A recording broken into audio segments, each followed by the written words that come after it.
मित्रांनो नमस्कार. मी मुकुंद महाजन. व्यक्तिमत्व आणि मी या माझ्या सिरीजमध्ये आजच्या या 12व्या एपिसोडमध्ये आपलं खूप खूप हार्दिक स्वागत करतो. आणि मित्रांनो, गेले 4 एपिसोड आपण आपलं मनी मॅच्युरिटीकडे कॉन्ट्रीब्यूट करून राहिलेलो आहे. आजचा जो माझा एपिसोड आहे त्याचं नाव ठेवलं आहे मी पार्किंग इन पॅसिव्ह इन्व्हेस्टमेंट. तर मित्रांनो, मध्ये आपण नरेशला बघितलं, त्यानंतर विष्णूला बघितलं. आज मी पुन्हा विष्णूकडे चाललो आहे, कारण की विष्णूने फार मोठा अभ्यास केला आहे आणि मी सांगितलं की त्याचे मतं हे जबरदस्त मत आहे, अतिशय ऐकण्यासारखे, चिंतनीय आणि त्याचं मनन करून काहीतरी ॲडॉप्ट करण्यासारखे हे विचार आहे. तर मला त्यांनी आपला एक छान मॅथमॅटिकल फॉर्म्युला दिला. पण मला काही लोकांनी प्रश्न विचारले की महाजन सर, तुम्ही पॅसिव्ह इन्व्हेस्टमेंटबद्दल बोलता, तर तुम्ही विष्णूला विचारा ना की पॅसिव्ह इन्व्हेस्टमेंट म्हणजे काय, त्याचे काही ॲव्हेन्यूज ओपन आहे ते सांगा. मलाही योग्य वाटलं. मी विष्णूला सांगितलं की यार, लोकांची डिमांड आहे की तू ॲक्च्युअली पॅसिव्ह इन्व्हेस्टमेंटबद्दल थोडंसं बोलावं. तो मला ठीक आहे मुकुंद, आज तू बस, मी तुला पार्किंग इन पॅसिव्ह इन्व्हेस्टमेंट याबद्दल बोलतो.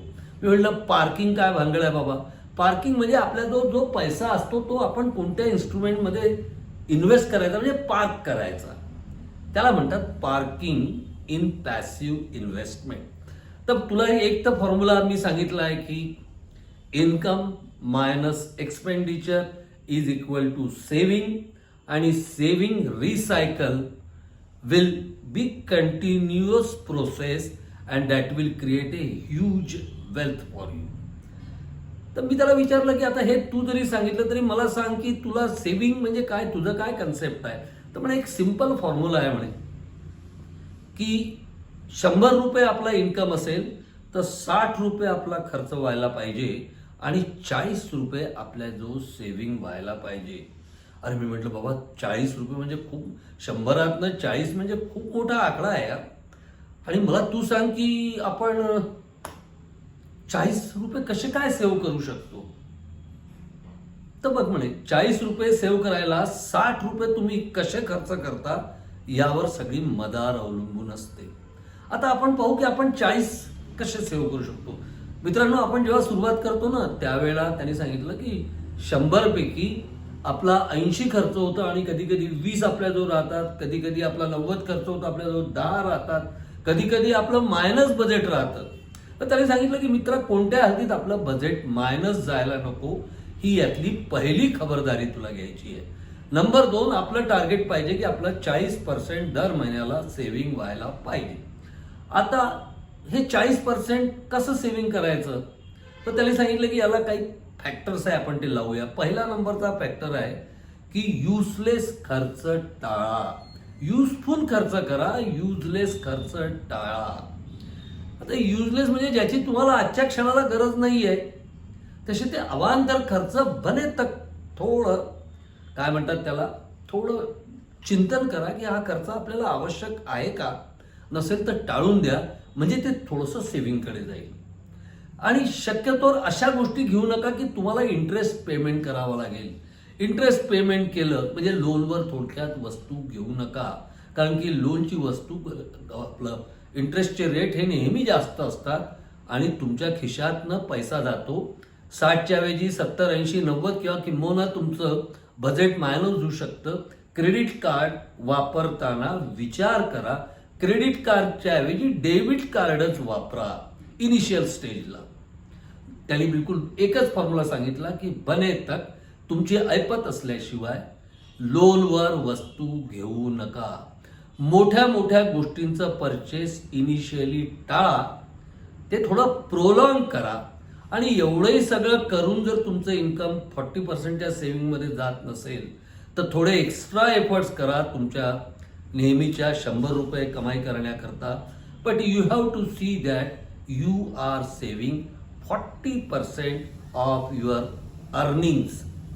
ज्याला हे गणित जमलं त्याचं पॅसिव्ह इन्कम हा व्यवस्थित राहील आणि खूप काही त्याला साध्य होईल.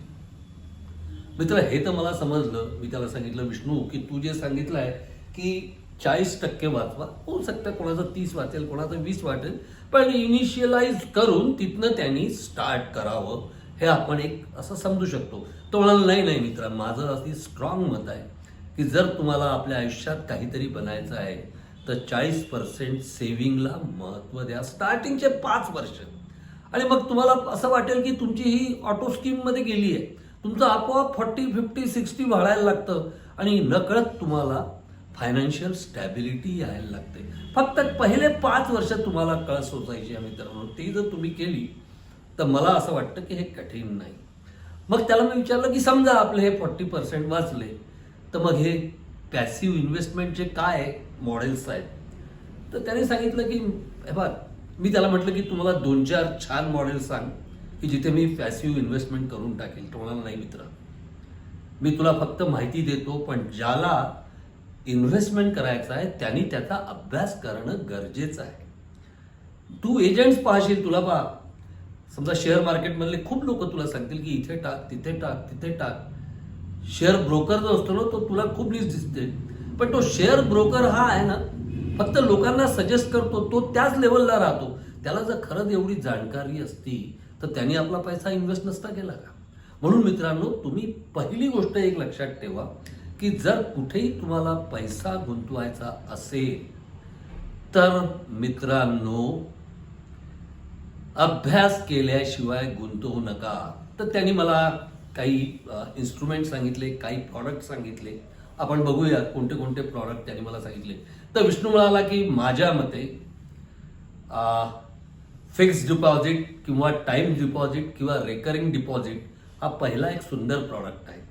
दुसरा, रिअल इस्टेटमध्ये इन्व्हेस्टमेंट पार्किंग करणं हा दुसरा चांगला प्रॉडक्ट आहे.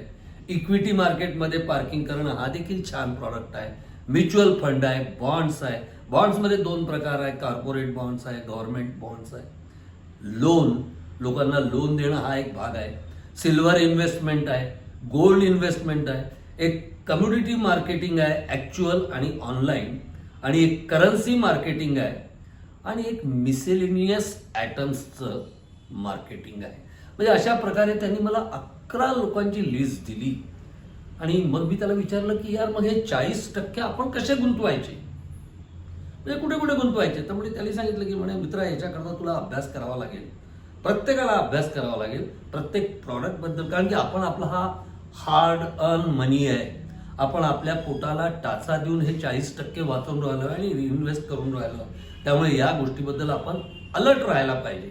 मी सांगितलं की हा पॅसिव्ह मनी आहे, म्हणजे आपल्याला फक्त 2%च मेहनत करायची आहे. त्यामुळे मित्रांनो, प्रत्येक गोष्टीचा अभ्यास करणं गरजेचं आहे. प्रत्येक जे काही प्रॉडक्ट आहे मार्केटमध्ये, खूप छान पॅसिव्ह इन्व्हेस्टमेंटचे प्रॉडक्ट आहेत, पण आपल्याला कुठेतरी विचार करायला पाहिजे. आणि 40 पैकी किती पर्सेंटेज कुठे कुठे टाकायचं याचं प्रत्येकाचं गणित आहे. आणि हे this has something to do with the your age. तुमचं एज काय आहे, तुमची रिक्वायरमेंट काय, तुमचं फ्युचर काय आहे, या 3 गोष्टी कपल करून तुम्हाला हे 40 डिस्ट्रीब्यूट करायचे आहे. तुमचं एज आणि तुम्हाला कोणत्या टाईमला त्या वस्तू हव्या आहेत. तर मित्रांनो, हे खूप छान गणित आहे, हे तुम्हाला जमलं पाहिजे. हे कोणाचं सांगून नाही, प्रत्येकाचं गणित वेगळं असतं. जसं प्रत्येकाचा आहार विहार वेगळा आहे, तसं प्रत्येकाचं फायनान्शियल मॅनेजमेंट वेगळं असतं. हे त्यांनी मला अगदी ठोकून सांगितलं. कुठेतरी मला ते पटायला लागलं. तर मित्रा, मी त्याला म्हटलं की यार, तू एक छोटंसं काम करणं, की आपले हे जे नवीन जे लोक ऐकतात त्यांच्याकरता तू एकावर एक काहीतरी बोलायला सुरुवात कर. तर म्हणाला, ठीक आहे मुकुंद, तू म्हणतो तर मी आज फक्त माझा अभ्यास 2 गोष्टींबद्दल तुम्हाला सांगतो.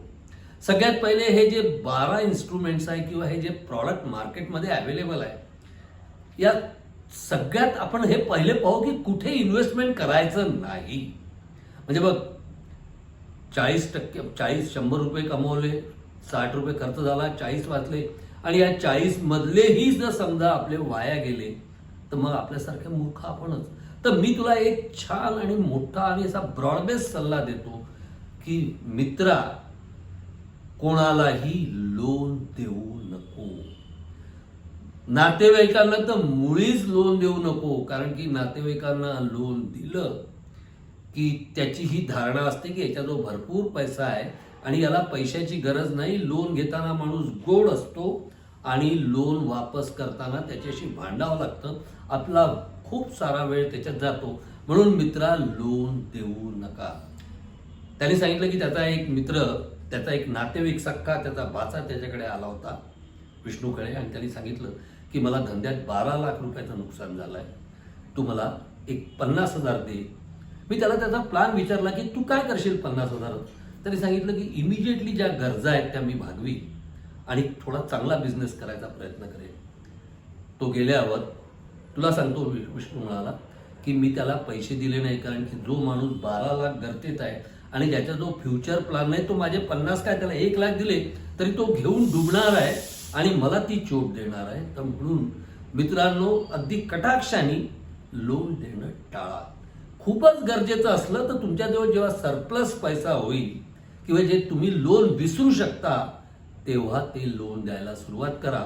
आणि लोन दिल्यावर तुम्ही विसरून जा की आपण लोन दिलाय. दुसरी एक गोष्ट मित्रांनो लक्षात ठेवा की म्हणजे हे लोन देताना सगळ्यात महत्त्वाची गोष्ट आपल्याला लक्षात ठेवायची आहे की तुम्हाला खूप अशा लुक्रेटिव्ह लॉलीपॉप टाईप ऑफर येतील की मी तुम्हाला 3% इंटरेस्ट देतो, तुम्हाला 4% इंटरेस्ट देतो, 5% इंटरेस्ट देणारे लोक आहेत. पण मित्रांनो, तुम्ही एक गोष्ट लक्षात ठेवा की तुम्ही या प्रलोभनाला फसू नका. जो माणूस 1%च्या वरती इंटरेस्ट देतो त्याचं लोन डुबीत असतं हे निश्चित समजा. कारण की किंवा जास्तीत जास्त 2% पर्यंत आपली रेंज ठेवायची. रिस्की आहे थोडं, पण 2%च्या खाली चांगली पार्टी असली तरच त्याला प्रायव्हेटमध्ये लोन द्या, अन्यथा विसरून जा.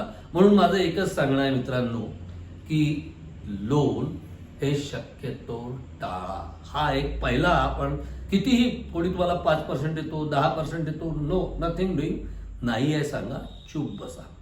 तर आपण सगळ्यात पहिले एक लक्षात ठेवणार आहोत की आपण लोन देणं टाळणार आहोत. म्हणजे हे लोन जे इन्स्ट्रुमेंट आहे याच्यातलं ते आपण अवॉइड करणार आहोत. आणि मी आज जे बोलणार आहोत मित्रांनो ते 2च गोष्टींबद्दल. एक तर आपण बोललो की लोन देणं अवॉइड करायचं, आणि दुसरी महत्त्वाची गोष्ट अशी आहे की आता जे इन्स्ट्रुमेंट आहे त्याचा आपण एका नंतर एक विचार करूया. सगळ्यात पहिले फिक्स्ड डिपॉझिट, टाइम डिपॉझिट. आता हे फिक्स्ड डिपॉझिट आणि टाइम डिपॉझिट असतं ते टर्म लोन असतं. कोणी 1 वर्षाकरता करतं किंवा रेकरिंग डिपॉझिट म्हणा, दर महिन्यात आपण रेकरिंग पैसे काढतो आणि जमा करतो, त्याच्यावर आपल्याला इंटरेस्ट मिळतो. सध्या इंटरेस्ट रेट कमी आहे, पण सध्या सगळ्यात साऊंड जे काही आहे प्रॉडक्ट तो फिक्स्ड डिपॉझिटचा आहे, टाइम डिपॉझिटचा आहे. आपल्याला एक टाइम स्केल लावून आपल्याला आपला पैसा इन्व्हेस्ट करायचा आहे. यात आपल्याला क्वार्टरली इंटरेस्ट घ्यायचा आहे, 6 मंथली घ्यायचा आहे, मंथली घ्यायचा आहे, इयरली घ्यायचा आहे, किंवा आपल्याला गरज नसेल तर आपल्याला तो अमाऊंट ॲक्च्युअली क्युम्युलेटिव्ह करायचा आहे, हे आपल्याला ठरवायचं आहे. हे तुम्हाला कोणी सांगणार नाही. It is totally dependent on your requirement. तर fixed deposit, time deposit, recurring deposit मित्रांनो हे सगळ्यात छान इन्व्हेस्टमेंट आहे, पण याचे रिटर्न्स कमी आहे. याच्यावर तुम्हाला इन्कम टॅक्स पण भरावा लागतो. त्यामुळे याच्याकडे इन्व्हेस्ट करताना तुमचं एज, तुमची रिस्क कॅरिंग कॅपॅसिटी या गोष्टीचा विचार करून या फिक्स्ड डिपॉझिट, टाइम डिपॉझिटकडे तुम्ही जायला पाहिजे. दुसरा अतिशय सुंदर जो मार्ग आहे तो रिअल इस्टेट आहे. पण रिअल इस्टेटमध्ये जेव्हा पैसा गुंतवता तेव्हा तुम्हाला एक गोष्ट लक्षात ठेवायला हवी की रिअल इस्टेटची लिक्विडिटीला थोडा वेळ लागतो. फिक्स्ड डिपॉझिट, टाइम डिपॉझिट तुम्ही क्विकली लिक्विडेट म्हणजे तुम्ही त्याची कॅश ताबडतोब मिळू शकते. रिअल इस्टेटमध्ये, मार्केटमध्ये ते जी काही तुम्ही प्रॉपर्टी घेतली आहे तिला विकायला वेळ लागू शकतो. त्यामुळे रिअल इस्टेटमध्ये इन्व्हेस्टमेंट करताना तुम्हाला लॉंग टर्म प्लॅनिंग करावं लागेल. आता रिअल इस्टेटचा ग्राफ मित्रांनो फार पाहणं जरुरी आहे. रिअल इस्टेटमध्ये तुम्ही कोणत्या एरियात इन्व्हेस्टमेंट करून राहिले, तिथलं स्टेटस काय, तिथलं ॲप्रिसिएशन काय झालं आहे, तुम्ही कोणत्या भागात इन्व्हेस्टमेंट करून राहिले आणि तिथे त्याला रिसेल काय राहील हे विचार करणं योग्य आहे. एक तर लॉंग टर्म इन्व्हेस्टमेंट आहे.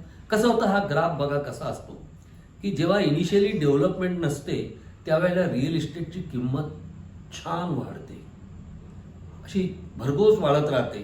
कधी कधी दुप्पट देखील 2-3 वर्षात होते.